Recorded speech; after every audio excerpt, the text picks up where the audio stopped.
नमस्कार मंडळी, cricket and much more मध्ये आपलं स्वागत.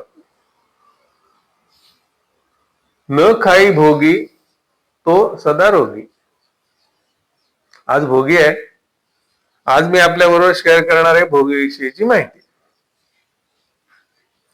नववर्षाच्या स्वागतानंतर आम्ही सोलापूरकर मंडळी वाट बघत असतो ती संक्रांतीची. सोलापूरकरांच्या जिव्हाळ्याचा सण म्हणजे मकर संक्रांत.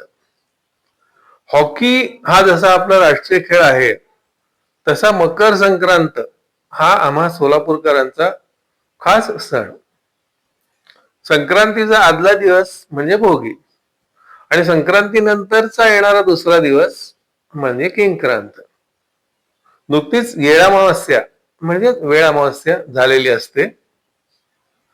हा शेतीला नवा बहर येण्याचा काळ आहे. सोलापूरकरांना हवीहवीशी वाटणारी थंडी आणि अशा थंडीत डोळ्यांना गारवा देणाऱ्या हिरव्यागार पिकांनी डोलत असलेली शेत, हे अद्भुत दृश्य याच दिवसात पाहायला मिळतं. भाजीपाला, विशेषतः हिरवागार भाजीपाला या दिवसात मुबलक उपलब्ध असतो. या सर्व ताज्या भाज्यांची एकत्रित केलेली भाजी म्हणजेच भोगीची भाजी. तीळ घातलेली, किंचित हळद लावलेली बाजरीची भाकरी, वर भला मोठा पांढरा शुभ्र लोण्याचा गोळा आणि या सर्व पालेभाज्यांची मिळून केलेली भाजी म्हणजे आम्हा सोलापूरकरांच्या भाषेत गरगट्टा. ही भाजी अगदी पातळ नसते, अगदी घट्टही नसते, अगदी फडफडीतही नाही आणि अगदी सैलसर आमटीसारखी पातळही नाही, असा मधला प्रकार असतो या भाजीचा. सोलापूरकरांच्या भाषेत सांगायचं झालं तर मुद्दा भाजी असं म्हणता येईल. बाजरीची भाकरी, लोणी, भोगीची भाजी म्हणजेच आता सांगितलेलं गरगट्टा, शेंगदाण्याची चटणी आणि दही.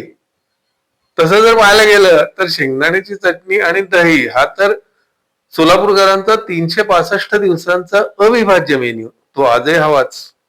वाह क्या बात आहे. नुसतं ऐकून आणि वाचून नाही समजणार, त्यासाठी एकदा प्रत्यक्ष अनुभव घेण्यासाठी यायलाच हवं सोलापुरात.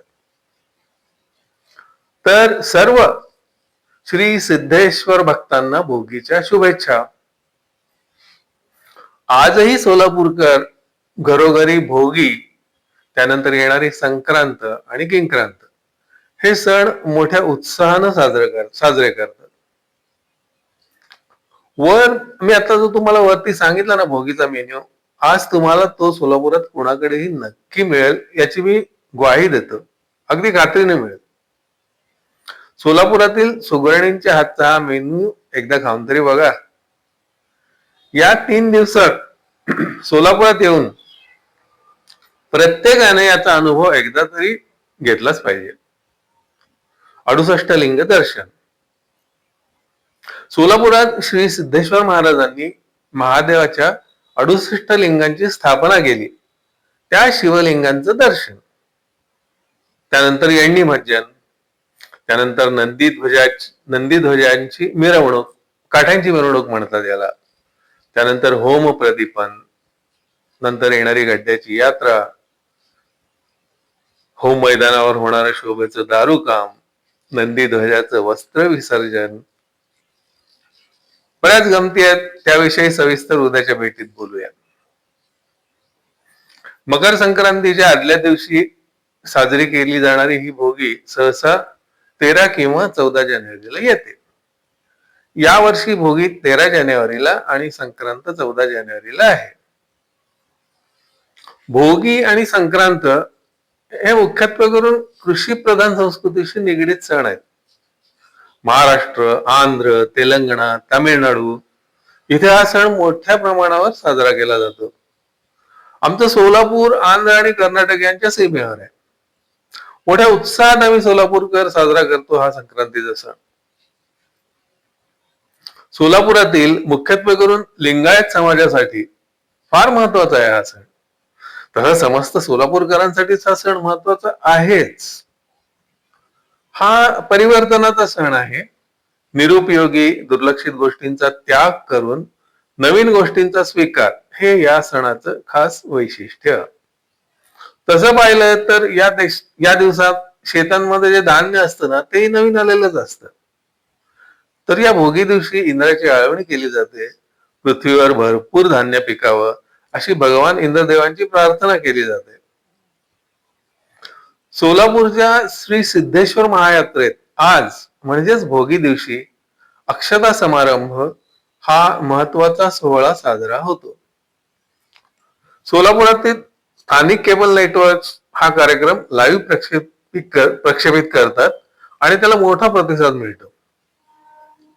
सिद्धेश्वर तलावाकाठी होम कट्टा म्हणजेच संमती कट्टा त्या कट्ट्यावर हा सोहळा संपन्न होतो. पांढरा शुभ्र बाराबंदीचा पारंपरिक पोशाख परिधान केलेले हजारो भाविक जमलेले असतात. या सगळ्या भाविकांनी हा सगळा परिसर अगदी फुलून जातो. जणू काही मोठा शुभ्र धवल क्षीरसागरच. मोठा अनुपम दृश्य असतं ते. मकर संक्रांतीला नंदी ध्वजांची मिरवणूक, होम प्रदीपन, गड्ड्याची यात्रा. मला तर असं वाटतं ना की प्रत्येक मराठी माणसानं सोलापुरात येऊन एकदा तरी हे सगळं अनुभवावं. हो, आणि हुरडा पार्टी सुद्धा. याच दिवसात तयार होतो हुरडा. तर मंडळी, सोलापुरातील मकर संक्रांत, गड्ड्याची यात्रा याविषयी बोलूया उद्या. तर असा हा संक्रांतीचा सण अनुभवण्यासाठी या 3 दिवसात सोलापूरला नक्की या. श्री सिद्धरामेश्वरांच्या पुण्यनगरीत आपलं स्वागत. पुन्हा एकदा भोगीच्या शुभेच्छा. बरं तर मग भेटूया पुन्हा.